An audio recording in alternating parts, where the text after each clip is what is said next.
प्रश्न है, क्या यही है कलयुग के लक्षण?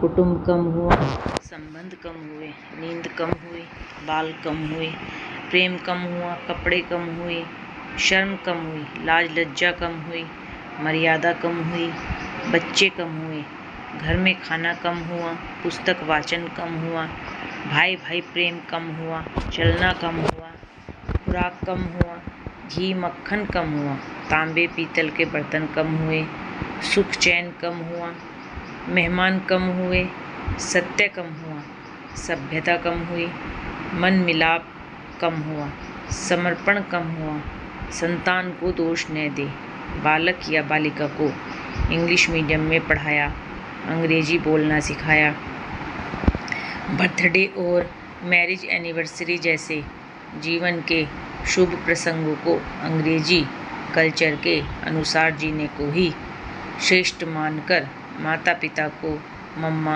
और डैड कहना सिखाया, क्योंकि पुत्र या पुत्री की पहली वर्षगांठ से ही भारतीय संस्कारों के बजाय केक कैसे काटा जाता है सिखाने वाले आप ही हैं।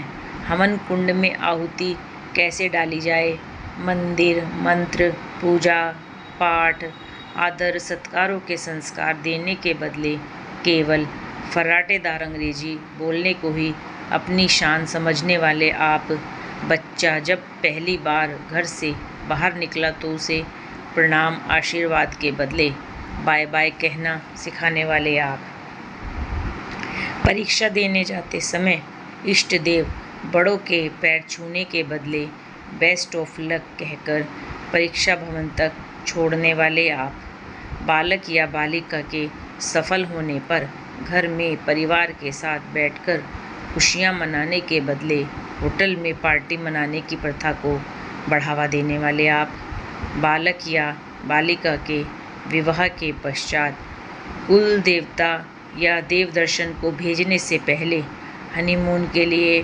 फॉरेन टूरिस्ट स्पॉट भेजने की तैयारी करने वाले आप, ऐसे ही ढेर सारी अंग्रेजी कल्चर्स को हमने जाने अनजाने स्वीकार कर लिया है। अब तो बड़े बुजुर्गों और श्रेष्ठों के पैर छूने में भी शर्म आती है। गलती किसकी? मात्र आपकी, माँ बाप की। अंग्रेजी इंटरनेशनल भाषा है, इसे सीखना है, इसकी संस्कृति को जीवन में उतारना नहीं है। मानो तो ठीक, नहीं तो भगवान ने जिंदगी दी है, चल रही है, चलती रहेगी। आने वाली जनरेशन बहुत ही घातक सिद्ध होने वाली है। हमारी संस्कृति और सभ्यता विलुप्त होती जा रही है, बच्चे संस्कारहीन होते जा रहे हैं और इसमें मैं भी हूँ। अंग्रेजी सभ्यता को अपना रहे सोचकर विचार कर अपने और अपने बच्चे, परिवार, समाज, संस्कृति और देश को बचाने का प्रयास करें। हिंदी हमारी राष्ट्र और मातृभाषा है, इसको बढ़ावा दें, बच्चों को जागरूक करें ताकि वो हमारी संस्कृति और सभ्यता से जुड़कर गौरवशाली महसूस करें। धन्यवाद।